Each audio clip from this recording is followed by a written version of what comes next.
और सबसे पहले बात करेंगे इलेक्शन टुडे की। इलेक्शन टुडे में है चुनाव से पहले मानहानि पर महाजंग।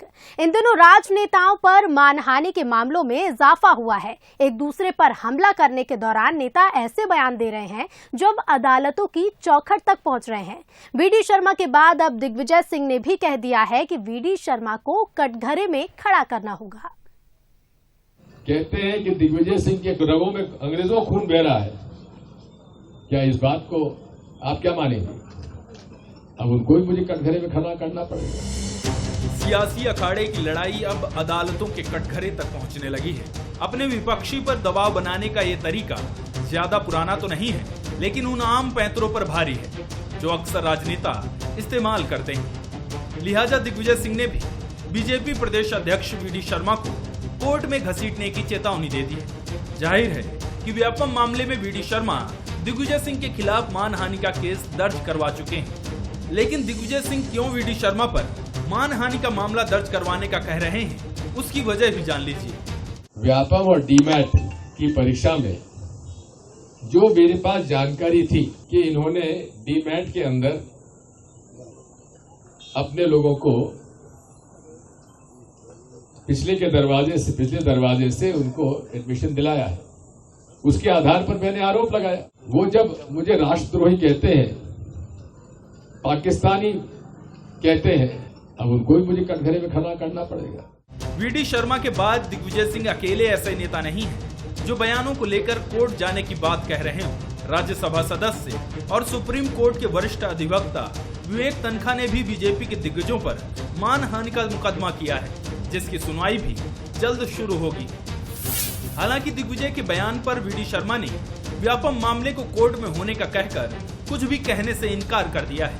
इसमें केवल मैं इतना कहूंगा कि ये मामला भी न्यायालय के अधीन है, इसलिए न्यायालय इस मामले को देख रहा है। गौर करेंगे तो कुछ सालों से राजनीति में मानहानि के मामले बढ़े हैं। कांग्रेस नेता राहुल गांधी इसका ताजा उदाहरण है। राजनीतिक गलियारों की चर्चा का निचोड़ तो ये भी है कि कहीं न कहीं नेताओं के बीच टॉलरेंस की कमी भी देखने को मिल रही है।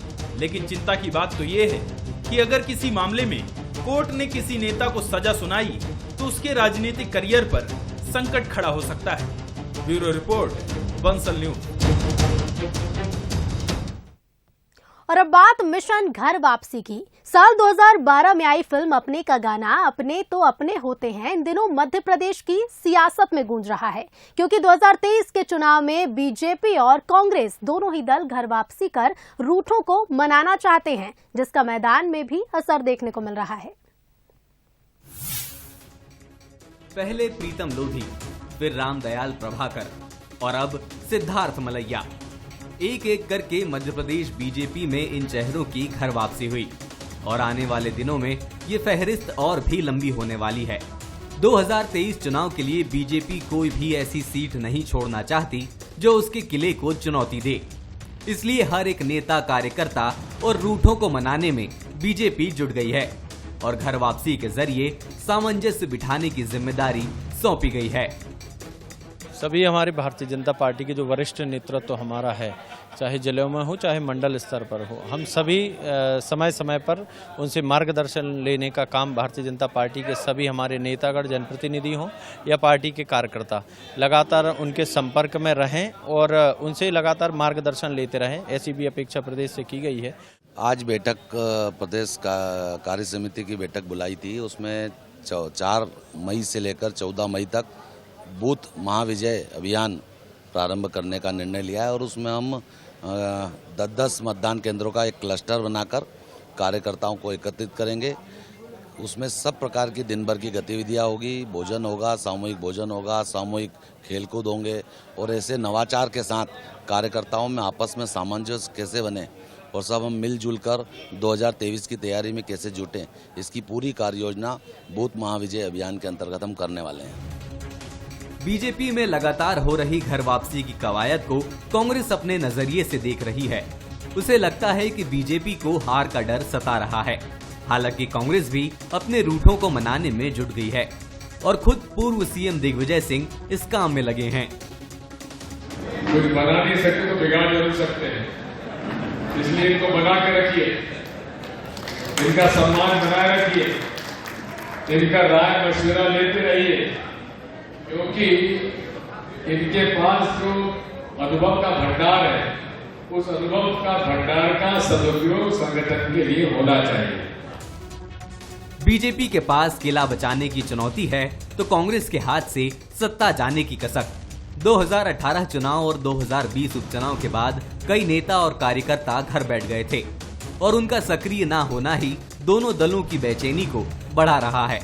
शायद इसीलिए बीजेपी और कांग्रेस गंभीर है और 2023 से पहले हर चेहरे को साधना चाहती है, लेकिन मैदानी जमावट में कौन कामयाब हो पाएगा ये तो आने वाला वक्त बताएगा। Bureau report, Bansal news. और बोले तो नेताजी में अब मुलाकात करिए बीजेपी के दिग्गज नेता श्रीचंद सुंदरानी से। सुंदरानी संयुक्त मध्य प्रदेश के जमाने से राजनीति में एक्टिव हैं। सन 1994 में पार्षद पद से राजनीति शुरू करने के बाद बीजेपी में कई पदों पर रहते हुए सुंदरानी रायपुर की उत्तर सीट से जीत दर्ज कर 2013 में विधायक बने। हालांकि 2018 के चुनाव में उन्हें हार मिली और अब 2023 के चुनाव को लेकर उनकी क्या रणनीति है और किस मुद्दे के साथ वे मैदान में उतरेंगे, चलिए जानते हैं। बंसल न्यूज के खास कार्यक्रम बोले तो नेताजी में आज हमारे साथ है पूर्व विधायक और बीजेपी के वरिष्ठ नेता श्रीचंद सुंदरानी। हमारे साथ बात करने के लिए वो मौजूद हैं और हम सीधे ही उनसे बात करते हैं और जानते हैं छत्तीसगढ़ में सियासी उठापटक के मायने। निश्चित रूप से ये चुनाव बड़ा महत्वपूर्ण चुनाव होगा और इस चुनाव में भारतीय जनता पार्टी निश्चित रूप से प्रदेश में परिवर्तन के लिए चुनाव लड़ेगी और भारतीय जनता पार्टी विजयी होगी। कांग्रेस की विफलताओं को लेकर हम जन जन तक जा रहे हैं। 15 साल की डॉक्टर रमन सिंह जी की उपलब्धियां और 9 साल की डॉक्टर नरेंद्र मोदी प्रधानमंत्री जी की योजनाओं को लेकर जनता के बीच में जा रहे हैं। जो प्रदेश सरकार बनाने के लिए दावे तो दोनों ही पार्टी कर रही हैं, चाहे कांग्रेस की बात कर ले या बीजेपी की बात कर ले, दोनों ही दावे कर रहे हैं, लेकिन क्या दावा है आपका इसे लेकर? देखिए, मूलभूत स्वास्थ्य की बात करें, हम अगर बेरोजगारी की बात करें तो आज ये सरकार फिसड्डी साबित हुई है बेरोजगारी के मुद्दे पे और स्वास्थ्य के मुद्दे पे। शिक्षा के क्षेत्र में ये स्वामी आत्मानंद की बात करते हैं, लेकिन वो ऊँट के मुंह में जी रहा है। न वहाँ शिक्षक है, न पढ़ाने वाले हैं। इन्होंने स्कूल तो खोल दिए, लेकिन वहाँ पे शिक्षक नहीं है, शिक्षकों का अभाव है। तो ये सारी चीज़ें क्षेत्र में नाराज़गी के कारण है और फिर विधायक का सतत संपर्क नहीं है। आज भी सतत संपर्क मेरा ही है जनता के बीच में और मैं निश्चित रूप से मैं ये विश्वास रखता हूं कि भारतीय जनता पार्टी की सरकार बनाएंगी प्रदेश की जनता और उत्तर विधानसभा से भी भारतीय जनता पार्टी का विधायक जीतने में सफल होगा। स्थानीय मुद्दे क्या हो सकते हैं? आपने तो कई सारे मुद्दे गिनाए, लेकिन प्रमुख ऐसे मुद्दे कौन से हो सकते हैं, एक दो मुद्दे जो वाकई में दोनों ही पक्ष के लिए हावी हो सकते हैं? देखिए, एक अरमान नाला है, वो करीब करीब 4 वार्डों 5 वार्डों को कवर करता है। जो बरसात के थोड़ी सी बरसात पड़ जाने पर पूरे बस्तियों में पानी भर जाता है, जिसको लेकर मैंने सैंक्शन भी कराया था, लेकिन कांग्रेस की सरकार आते ही उस नाले का जो मैंने स्वीकृतिकरण कराया था उसको इन्होंने निरस्त कर दिया। शमशान घाट है गुरु घासीदास वार्ड में, उसका काम होना चाहिए। गलियों में जो विकास होना चाहिए वो विकास मूल होता है। सबसे ज़्यादा आवश्यकता स्वास्थ्य के है। मेकाहारा अस्पताल उत्तर विधानसभा में आता है, जिला अस्पताल उत्तर विधानसभा में आता है। पर्याप्त संसाधन उस विधानसभा में होना चाहिए, उस अस्पताल में होना चाहिए, उनमें सुविधाएं होनी चाहिए। डॉक्टर है तो मशीनों का ऑपरेटर नहीं है, मशीनों के ऑपरेटर हैं तो मशीनों में जो कागज वो लगते हैं वो नहीं है। तो सुविधाएं जो हमने शुरू की थी उस सुविधाओं को कहीं न कहीं पे भी कुठाराघात करने का काम किया है कांग्रेस की सरकार। तो देखिए, ये थे पूर्व विधायक श्रीचंद सुंदरानी जी, जिन्होंने बताया कि किस तरीके से ये जो 2023 चुनाव है उसमें बीजेपी अपना पक्ष रखेगी और खासकर उन योजनाओं को लेकर विपक्ष को घेरते नजर आएगी जिन मुद्दाओं के चलते जो योजना है, जो केंद्रीय योजना है, उसका लाभ नहीं मिल पा रहा है। कैमरामैन दीपक के साथ गौरव शुक्ला, बंसल न्यूज, रायपुर। और अब बात बूथ बाजा की, जिसमें हम सीधे बूथ स्तर पर जाकर सियासी मिजाज को समझने की कोशिश करते हैं। तो आज आपको लिए चलते हैं छत्तीसगढ़ की मरवाही विधानसभा। आदिवासी बाहुल्य सीट का नाम प्रदेश के पहले मुख्यमंत्री रहे अजीत जोगी से जुड़ा है। इसी विधानसभा से जोगी सीएम बने और लंबे अरसे तक जोगी परिवार का इस सीट पर कब्जा भी रहा। लेकिन समीकरण साल 2020 में बदले जब गौरेला पेंड्रा मरवाही जिला बना और इसके बाद उपचुनाव में कांग्रेस की जीत हुई। अब क्षेत्र में क्या समीकरण होने वाले हैं, आइए जानते हैं।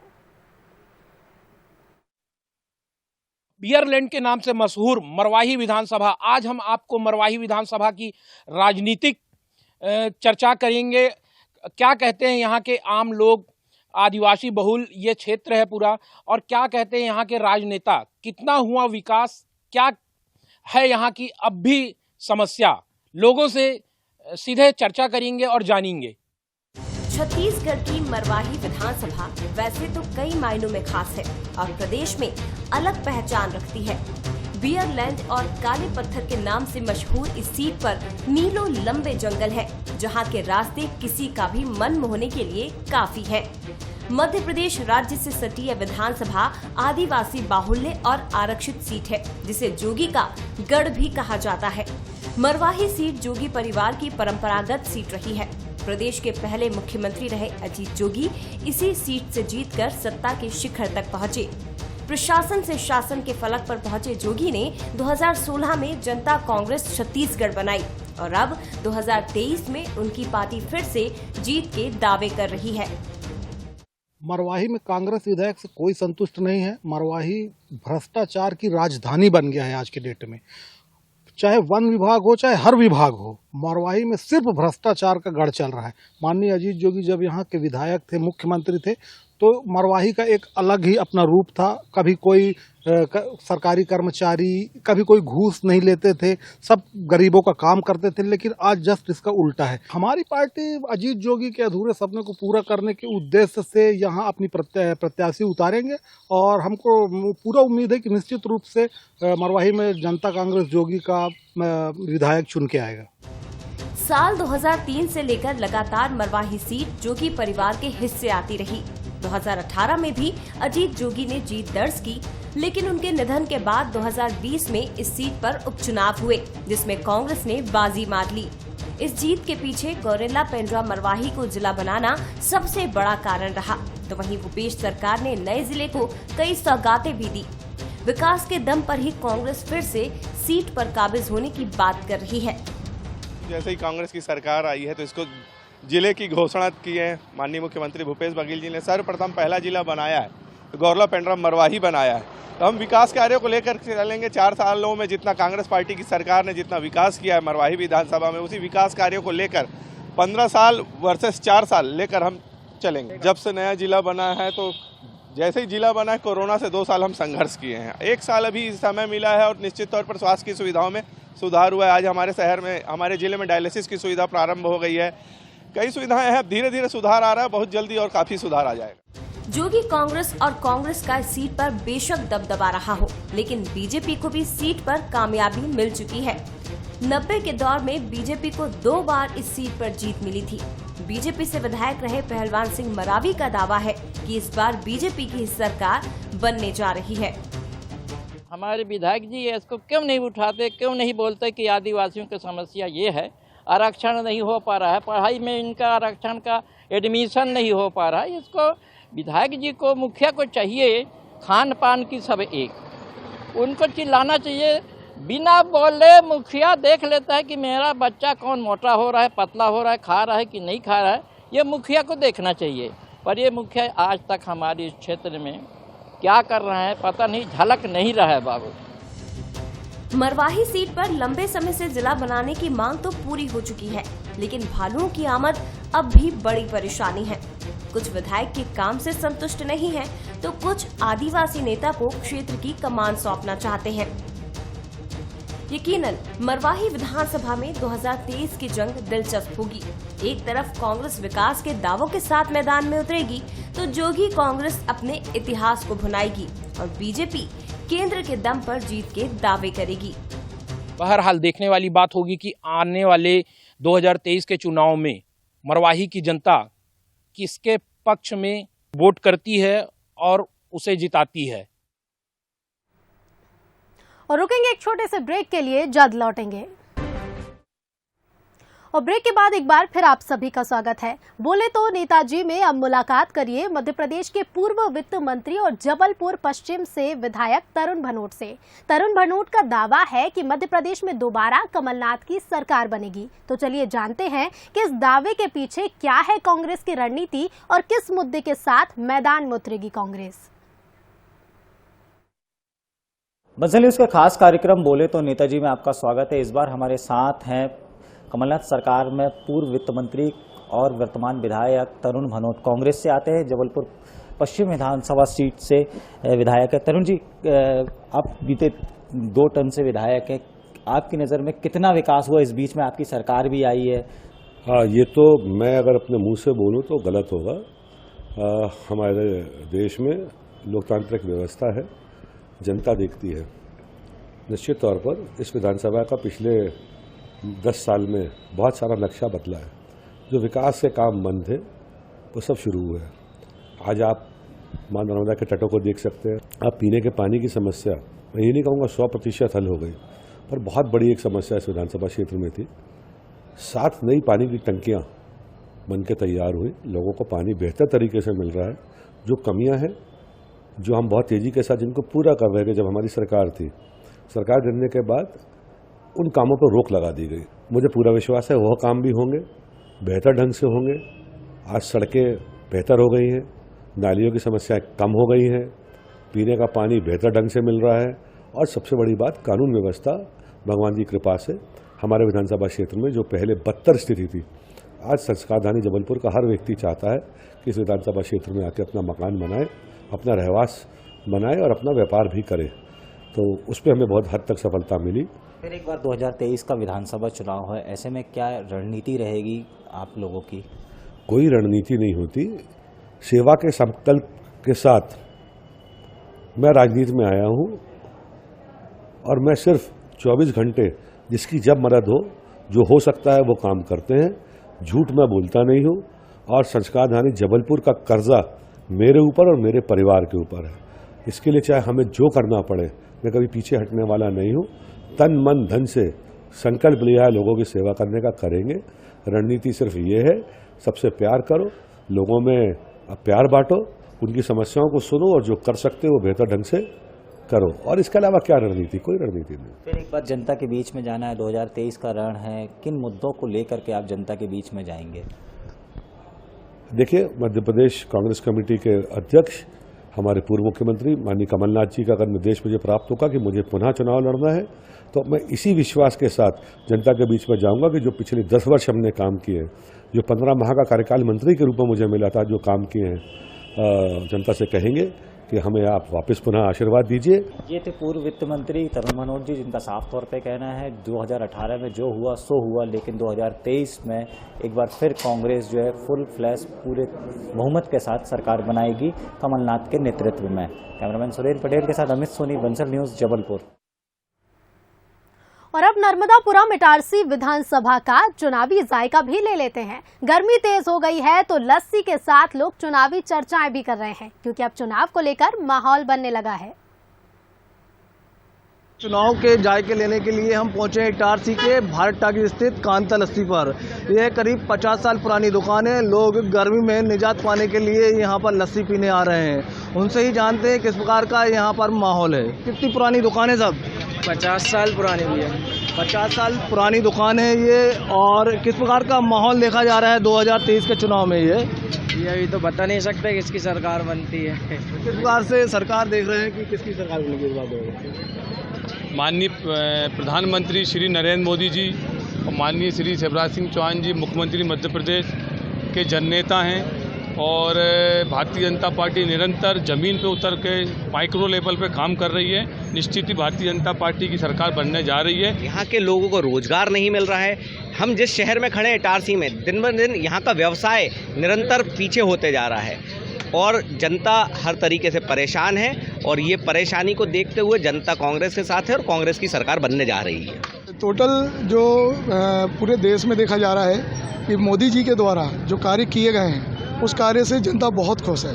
लोगों के घर बना दिए गए हैं, जिनके झोपड़े थे उनके घर बना दिए गए। मोदी जी ने आज तक सीधे पैसा दिया है। मोदी जी से खुश होकर मध्य प्रदेश में और देश में दोनों में बीजेपी की सरकार बनना तय है। रोजगार कम हुए हैं, इटारसी में रोजगार का कोई जरिया नहीं है, इसलिए मध्य प्रदेश में 2023 में कमलनाथ की सरकार वापस रिपीट हो रही है। हम लोगों ने इतने काम किए हैं राष्ट्रीय, अंतर्राष्ट्रीय और प्रदेश स्तर पे कि इस बार भारतीय जनता पार्टी के कार्यकर्ता सिर उठा के सीना चौड़ा करके पूरे कॉन्फिडेंस से लोगों के बीच में जाएंगे। हमें वोट मांगने का पूरा अधिकार है। देखिए, सबसे बड़ा मुद्दा तो भ्रष्टाचारी और बेरोजगारी है, जिससे जनता परेशान है, युवा परेशान है और निश्चित तौर पे कांग्रेस की सरकार बनने जा रही है। 2023 और 24 दोनों ही चुनाव में भारतीय जनता पार्टी की सरकार पूर्ण बहुमत के साथ बनेगी। सबसे बड़ी समस्या इस शहर में बिजली और पानी की है। अपन देख रहे हैं पूरे शहर में बिजली की समस्या, पूरा शहर त्रस्त है। इसलिए 2023 में निश्चित तौर पर कमलनाथ जी की सरकार बनने जा रही है। चुनावी जायके में आज हम इटारसी में देखे हुए किस प्रकार का माहौल है और किस प्रकार की यहाँ पर लोगों में अलग अलग प्रतिक्रियाएं देखी जा रही है। आकाश अहिरवार के साथ राकेश पटेल, बंसल न्यूज, इटारसी। और अब वक्त हो चला है जन का मन टटोलने का। सतना में लोगों से बात कर जाना कि वो 2023 के चुनाव में कैसा जनप्रतिनिधि चाहते हैं और क्षेत्र में हुए विकास से वो कितना संतुष्ट हैं।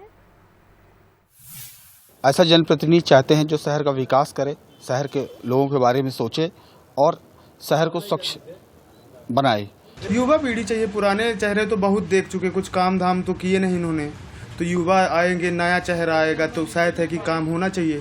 सरकार देखिए किसी की आए, पर हमारे शहर में काम होना चाहिए। जैसे देखिए कि सब शहर आगे बढ़ रहे हैं तो हमारा सतना भी बहुत आगे बढ़े, हम ये चाहते हैं और कुछ नहीं। जनप्रतिनिधि हमारे क्षेत्र का चतुर्मुखी विकास कर सके और गरीब जनता का, सब लोगों का हित सोचे, ऐसा जनप्रतिनिधि हम चाहते हैं। देखिए, जनप्रतिनिधि ऐसा होना चाहिए जो कि हमारे सुख दुख में खड़ा हो और जनता को समय दे, जनता की समस्याओं को सुने और क्षेत्र का विकास करें। मेरा मानना यह है कि आने वाले विधानसभा में नए चेहरे को अगर देखा जाए तो युवा पीढ़ी को महत्व देना चाहिए। प्रदेश में सरकार से हमसे मतलब नहीं है कि प्रदेश में सरकार किसी की भी हो, सरकार जिसकी की भी हो, बस हमसे ये आकांक्षा चाहते हैं कि हमारा काम करे और जनता की सुने, जनता को समझे। कि जिन्होंने कायदे कानून तोड़े हैं वे घोड़े हैं और जो नियम कायदों से बंधा है वो गधा है। तो अगर मुझसे कोई पूछे कि तुम्हारा जनप्रतिनिधि कैसा हो तो मैं कहूँगा नियम कायदों से बंधा रहे, कम से कम जनता के लिए तो गधा रहे। गधे का तात्पर्य ये नहीं है कि मैं उसको कोई अपमानित करना चाहता हूँ। मेरा आशय ये है कि सूरत बदलती है मगर सवालात नहीं बदलते हैं और चेहरे बदल जाने भर से हालात नहीं बदलते हैं। वजह फ़कत इतनी है कि नेताओं के ख्यालात नहीं बदलते हैं। शंकर लाल तिवारी रहें तो हमारी स्थिति में अंतर नहीं आता है, सिद्धार्थ कुशवाहा आ जाएं तो हमारी स्थिति में फर्क नहीं आता है। और इसी के साथ 23 की तकरार किसकी सरकार में फिलहाल इतना ही। देखते रहिए बंसल न्यूज। नमस्कार।